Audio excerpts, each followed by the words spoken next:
नई दिल्ली विधानसभा क्षेत्र में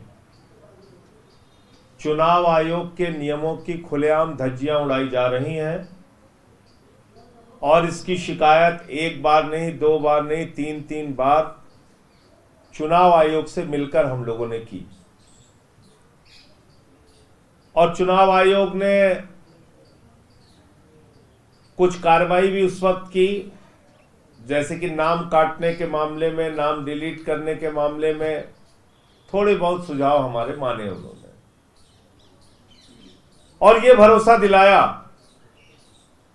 कि जब भी कुछ गड़बड़ होगी आप बताइएगा, हम उसका संज्ञान लेंगे, उस पर कार्रवाई करेंगे।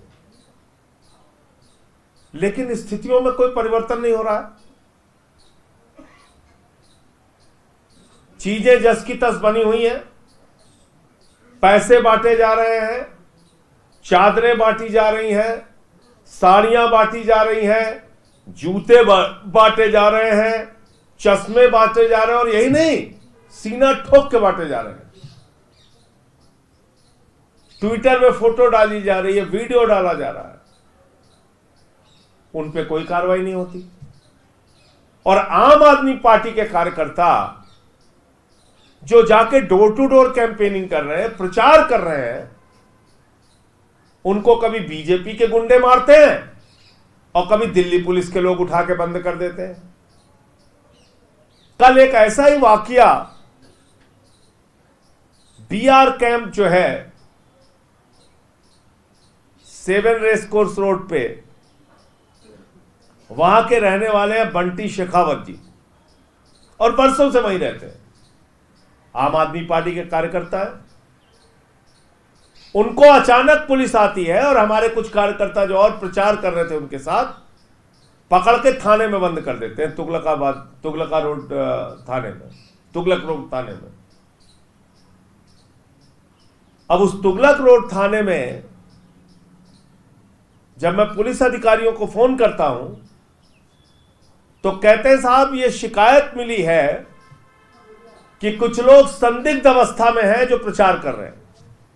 अब आप देखिए, संदिग्ध अवस्था में है, प्रचार कर रहे हैं, ऐसी शिकायत मिली है। तो उसके बाद क्या किया उन्होंने? उस बंटी शेखावत के घर पे रात में 9:30-10 बजे के करीब पहुंच के पूरे घर की छापेमारी ली। मिला कुछ नहीं, मिलना भी नहीं था, पूरे घर की छापेमारी कर रहे हैं। ये क्या हो रहा है? चुनाव आयोग के नाक के नीचे हमारे कार्यकर्ताओं को मारा जा रहा है, पीटा जा रहा है, उनका उत्पीड़न किया जा रहा है, उनको प्रचार करने से रोका जा रहा है। अरे दिल्ली के अंदर भारतीय जनता पार्टी के लिए भी प्रचार करने को पूरे देश से कार्यकर्ता हुए, आम आदमी पार्टी के लिए भी प्रचार करने के लिए जो भी हमारा जहां से समर्थक है वो आया है प्रचार करने। इसमें अपराध क्या है? और चुनाव आयोग इस पे कोई गाइडलाइन क्यों नहीं जारी कर रहा है? क्या पुलिस अधिकारियों को यह पता नहीं है? सेक्टर मजिस्ट्रेट, चुनाव के जो देखने वाले लोग हैं, मैं तो उस दिन खाली प्रेस कॉन्फ्रेंस पहुंचा करने के लिए तो फ्लाइंग स्क्वाड इनका आ गया कि भाई फ्लाइंग स्क्वाड वाले हैं ये चुनाव आयोग से। जब हमारे कार्यकर्ताओं को मारा जा रहा है, पीटा जा रहा है, कहां ये फ्लाइंग स्क्वाड? चुनाव आयोग कहां है? इसी तरीके से, और फिर कल रात में मैं जब थाने में गया, वहां बैठा रहा, फिर आप लोग भी, मीडिया वाले भी पहुंचे, तब जाके हमारे कार्यकर्ताओं को रात में छोड़ा गया। तो पहली बात तो चुनाव आयोग इस बात का संज्ञान ले, और कतई बीजेपी को यह नहीं समझना चाहिए तुम हार रहे हो चुनाव बुरी तरीके से, बात बिल्कुल तय है। प्रवेश वर्मा भी हारेगा, भारतीय जनता पार्टी भी बुरी तरीके से हारेगी दिल्ली में, लेकिन हार की बौखलाहट में ऐसे काम मत करो, मारपीट, लड़ाई झगड़े वाला, जिससे कि स्थितियां और बिगड़े। मैं साफ शब्दों में कहना चाहता हूं, ये मान के कि हम लोग बहुत कमजोर हैं, निरीह हैं, आप रोज मारेंगे पीटेंगे, ये सब चलने वाला नहीं। गुंडागर्दी मत करो। यहां पे चुनाव लड़ना है, चुनाव लड़ो। दूसरा, ये एक मामला है कालका जी का। वहां पर रमेश बिधूड़ी के लोगों ने हमारे लोगों को मारा, कार्यकर्ताओं को, उसकी शिकायत हुई तो पुलिस दबाव बना रही है हमारे कार्यकर्ताओं पे, दबाव बनवा के स्टेटमेंट ले रही है कि नहीं साहब कुछ नहीं हुआ, ऐसा लिख के दे दो। तो मैं चुनाव आयोग से कहना चाहता हूं, अगर आप देश की राजधानी में निष्पक्ष चुनाव करा, और ये चैलेंज भी है आपके लिए, यहां पे आपका दफ्तर है, यहां स्वयं चुनाव आयोग बैठता है, तो अगर आप दिल्ली में निष्पक्ष चुनाव नहीं करा सकते और ऐसी घटनाएं होंगी तो इससे कहीं ना कहीं चुनाव आयोग की छवि पे भी बहुत विपरीत प्रभाव पड़ेगा और चुनाव की निष्पक्षता नहीं रहेगी, जो जैसे चाहेगा वैसे करेगा। दूसरी बात, आपने कांग्रेस पार्टी के लिए कहा, कांग्रेस पार्टी इस चुनाव में कोई प्लेयर नहीं है।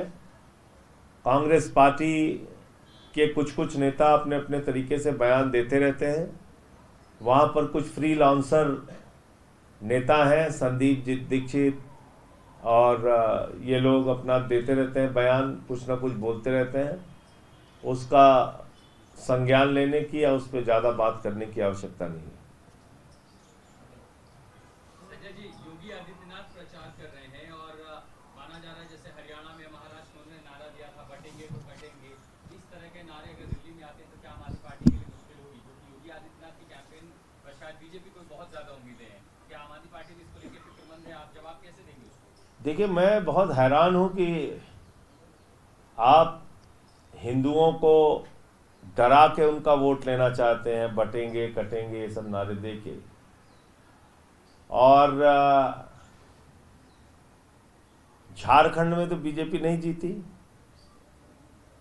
तो वहां सब कट रहे हैं, तबाह हो गए सारे लोग।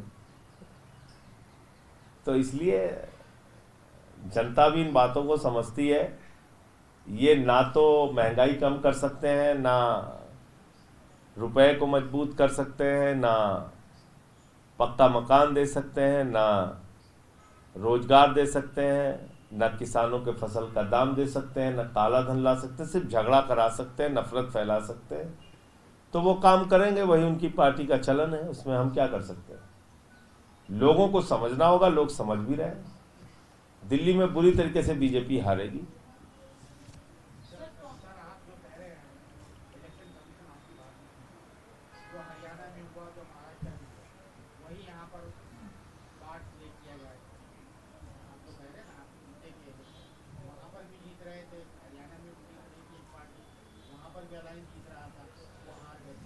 देखिए, वो उन्होंने जगने में थोड़ा विलंब कर दिया, हम जगे हुए हैं, तो हो सकता है उनके साथ जो हुआ वो भी एक कारण रहा कि हम जगे रहे।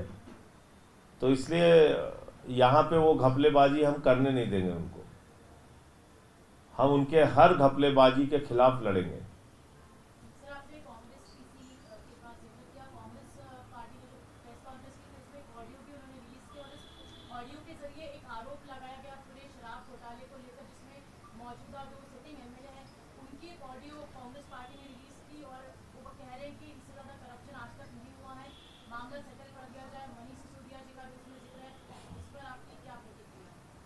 देखिए, ऐसा है कि शराब घोटाला, तथाकथित शराब घोटाला एक मनगढ़ंत झूठी कहानी है, और उसी झूठी कहानी को बना के केजरीवाल साहब को गिरफ्तार किया गया, मनीष सिसोदिया जी को गिरफ्तार किया गया, मुझे गिरफ्तार किया गया, सत्येंद्र जैन पे झूठे मुकदमे बनाए गए, निकला आज तक कुछ नहीं।